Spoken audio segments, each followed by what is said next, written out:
You asked for it. You wanted to have a step-by-step guide on how to build up your breeding groups to stack mutations. You asked for a video showing everything from the beginning to end, and here we are. I just freshly spawned into my single-player island that I wiped right before, so we're starting at the very beginning. This video here is made with the help of being able to change settings and how quick the time runs, and we also have the magic of editing. So here we are, we cleared the island to start setting everything up. With the power of editing, these are my improvised base headquarters. First I will show you what structures you want to have in your breeding base, and not all of those are needed, but if you want to do breeding comfortably, you just follow along with the structures that I'm setting up. I'm setting up cryo fridges for being able to uncryo dinos in the base, but also being able to store previous breeders as a backup. I usually have at least 2 fridges, one for clean creatures and one for mutated ones. They also need a running generator to be activated. I also set up some air cons. They help you to provide the perfect temperature for incubating your eggs. You don't need that many, I just set them up for visual reasons. Here you can see what we have set up. First thing you want to do after setting your breeding base up probably is to get breeders for the animal that you want to breed. For that, scout a few high-level dinosaurs that you want to breed, and the more you can get, the better. But early on, and because of how ASA works, it's fine to just have a male and a female and go with it. In my case, I tamed 3 females and 1 male Carno, for every one of them to have the chance to provide a high-level stat for me. But now to the cryo fridges that are already charged, and now I can unpod my dinos in the base. I would suggest to put saddles on all of them to be able to move them easily. To find out the level points and make the combining easier, I use ARK Smart Breeding. I set up a fresh library, open up the settings window, and pull my game user settings ini and my game ini onto the settings window, like just drag and drop it on the settings window to set up the multipliers right. The thing that talks to ARK Smart Breeding and correctly exports the stats and the mutations is the export gun mod. This is the only mod I run on this tutorial because it makes the exporting more streamlined. I export all the creatures and ASB creates the names for them. I have previously, by the way, set up the pattern how I want to name them, and ASB automatically creates them. In ARK Smart Breeding you can now see in green the high stats each creature has. In this case, all of them provide a high stat for my breeding line. That's not always the case, but we are lucky this time. We now want to put all those green stats together on one creature. The easiest way is to breed all the females with a male and keep every animal that is a higher level than one of the parents. Then you don't have to check the stats, you just check the levels. In this case, I kept a female with a level 226 because it's 2 levels higher than the parents. I also later exported her and see that she didn't combine any of the high stats, but simply combined higher non-high stats. In this case, that can happen, but I don't need her, so I get rid of her. So back to hatching more eggs. This time, though, I was ultra lucky because ASB showed us that we can get a 256 Carno at best. What we had hatching was a 250, so that got us super close to the final goal. We're just missing 6 levels. ASB shows us that we combined 3 of the 6 possible stats. And that also makes 2 of our initial creatures obsolete. It's one of the females and our breeding male. So we cryo those breeders away that are not needed anymore and store them in one of our cryo fridges.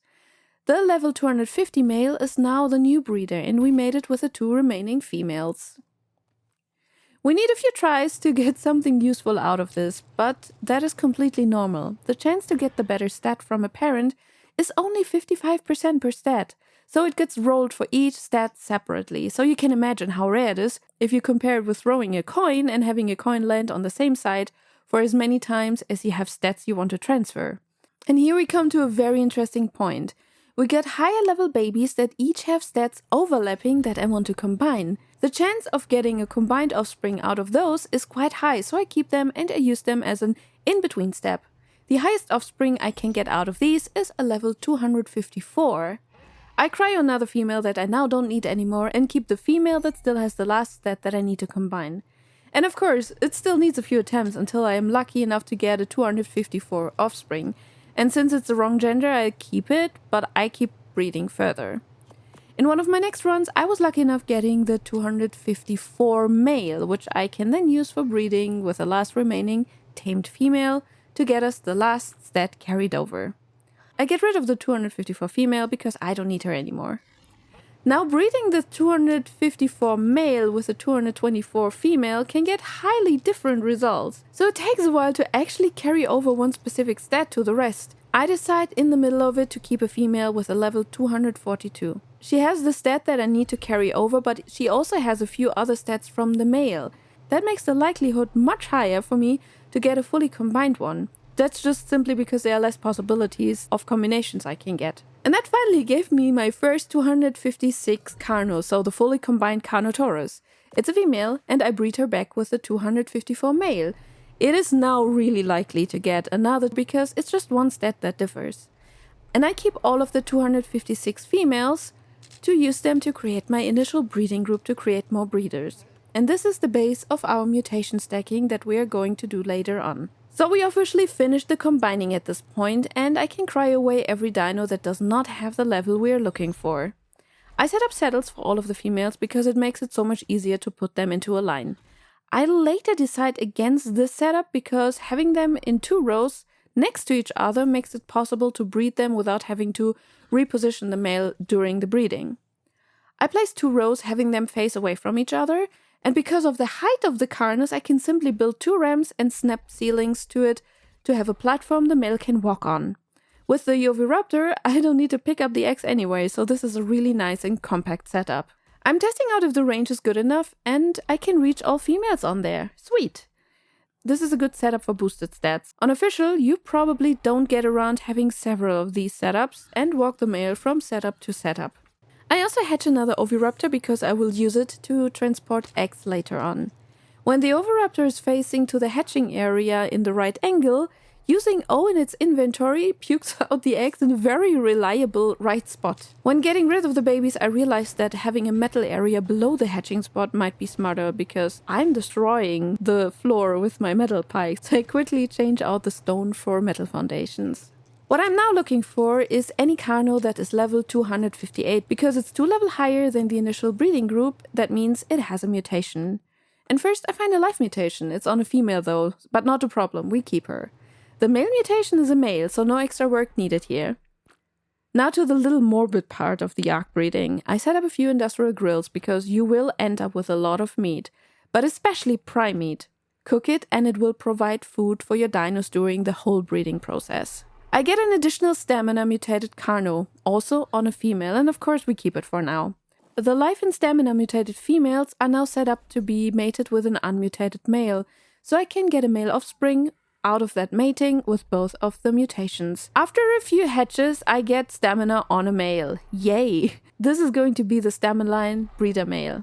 And here you can see it's handy having an Oviraptor at hand, because then you can just walk away and left them on breed, or you can even set them to breed overnight. Next, I throw out a bunch of eggs from the live mutated female. At this point, I wish Wildcard would offer a search function for infos within that info window of the egg, so we could just search for the parent name and then just throw out those eggs from that parent. So Wildcard, if you're watching, that would be awesome. I got a live mutation on a male and I cryo it out of the group of dinos, and the rest is gonna be prime meat for now. The live mutation female is now cryoed and stored away. I usually don't get rid of stuff in case some dinos die or something attacks, or the server has issues, and I see every dino I put away as like one backup instance for me. The stamina female finds a cozy spot in the cryo fridge as well. With the live mutation male being adult now, I can switch it as the main breeder for the lifeline. I'm breeding the line separately to make it easier for me to get the right mutation. After a few hatches, I get the second live mutation on the existing mutation stack. And I don't show every empty round, but just so that you know, the total recording time for this tutorial took 12 hours. So you can imagine, and I'm on super boosted stats.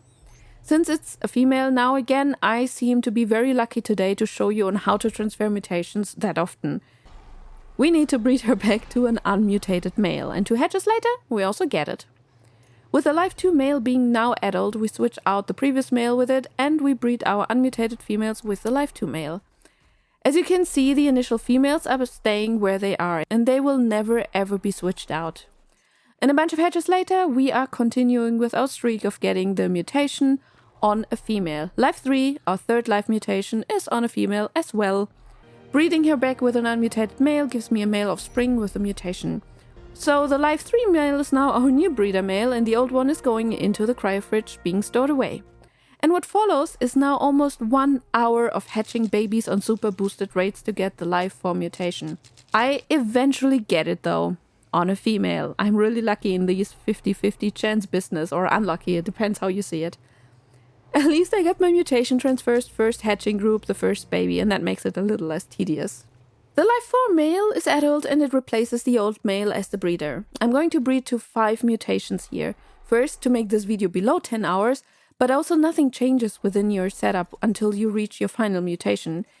It doesn't matter if you only want to breed to 20 mutations or 100 mutations. The only thing you maybe want to change at some point is to increase the number of females you breed with, because once you reach the 20 mutations, the soft cap hits and the speed in which you will get mutations slows down, and therefore you need more eggs or more females.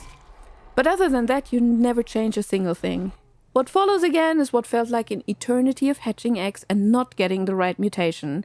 But finally, I'm lucky though, I get the live 5 Carnotaurus, and as a surprise, it is actually on a male, so we don't need to do anything further with it. And now it's time to switch the lines to the melee line. And while I'm doing the lines one after another, I only do this because it's less confusing for you. You can do both at the same time if you want to, by having either 2 groups of females, or even more efficient, while waiting for the male of one line to grow, you can breed the other male with the females off cooldown. I do it this way though to give you a clear structure in this video, but just so that you know, you don't need to do it in this order. Do it how it's the most efficient and the best for you. And what now follows were a bunch of hatches and finally a little blue Carnotaurus, this time a male. And it carried the second melee mutation on its deck. No need to transfer stats here. And then my game crashed and my recording crashed, so I don't have the footage of me switching out melee 1 with melee 2 to get melee 3, but I have the footage of me naming melee 3. And since it's a girl, we made her back with a clean male and wait for the male version of melee 3 to be born. And melee 3 is now our new breeder, and we're looking for melee 4. By the way, I'm still mainly looking for the overall level of the baby, and then check out which stat is the additional mutation. Between melee 3 and 4, we have a ton of hatches, and I edited out about half of my tries because while I don't want to bore you with looking at hatching dinos, I think it's really important to show you that sometimes you can have 10 to 20 rounds of nothing happening. And then the next 3 mutations are always happening in the first or second round. It's so randomized after all, and while it can be very annoying, it is the fun for me, because when you waited for a mutation for a long time and you suddenly get it, it's such a nice feeling. And it took so long this time that I stopped my recording at some point because the files were getting too big, and I eventually got melee 4 on a female. What a surprise.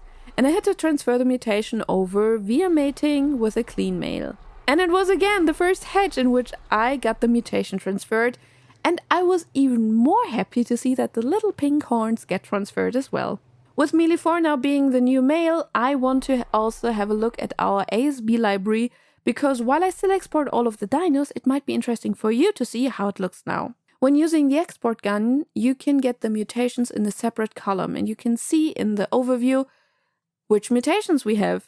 You will still see the correct base levels that of course don't change anymore with ASA, but you can now also sort by the amount of mutation levels you got. And we can also see our previous breeders that we tamed and our females and our up-to-date breeding group. And now it takes a whole lot of bunch of new hatches to get the next, and for us also the last mutation on this line that we have here. Again, these are not all of the hatches that I'm showing you. I had paused at some point my recording, but eventually we got the melee 5 on a female. And this time, we don't transfer the mutation stack to a male, because having a female in this case is actually what we want, because we need it for the next step. We use our live 5 male that we got from the previous line breeding and the melee 5 girl we got from this line breeding and combine both stacks together, ultimately ending with a level 276 baby because it gets 5 mutations, which is an additional 10 levels. We keep one level 276 male and all of the 276 females. You can technically already use these as a boss group, but what I would do though is have a group of already combined dinos, and then you can get your combination out of those guaranteed. So you just keep like one group with all of the mutated and combined stats, and the babies out of those you use for your boss group.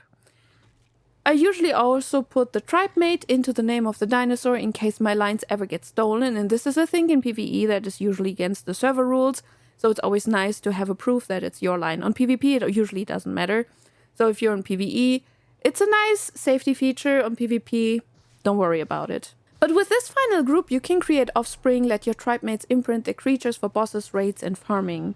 One thing I usually do as a breeder for my tribe is to create combined groups at a specific target mutation level. So my tribe always has good and updated creatures while I still continue breeding in the background. So let's say I have 25 mutations, I have 50, I have 75, 500, so I will combine them and give the dinos to my tribe. Just never use those combined creatures for the line breeding, only use them for the tasks within the game. And you probably noticed that I did not care about the site which the mutation is occurring on during the whole process. And this is because it does not matter which site triggers the mutation. I keep all my females unmutated for the whole time, and that's the whole magic in stacking mutations. Everything else you can pretty much ignore. I did have the export gun with its stat window open during the breeding, but you can do this without a mod as well. You just don't imprint any creature during the process of breeding, and you compare the stat of the baby with the stat of the parent. Then you can see which stat mutated while you are looking for your high levels. And I hope this hand-on video helped you how to build your own breeding group from taming to final boss group. And I hope you now understand the process you have to go through when you want to become your tribe's breeder. If you still have questions, let me know, because I'm always happy to help you. And now go and tame and breed your creatures. Enjoy! Bye!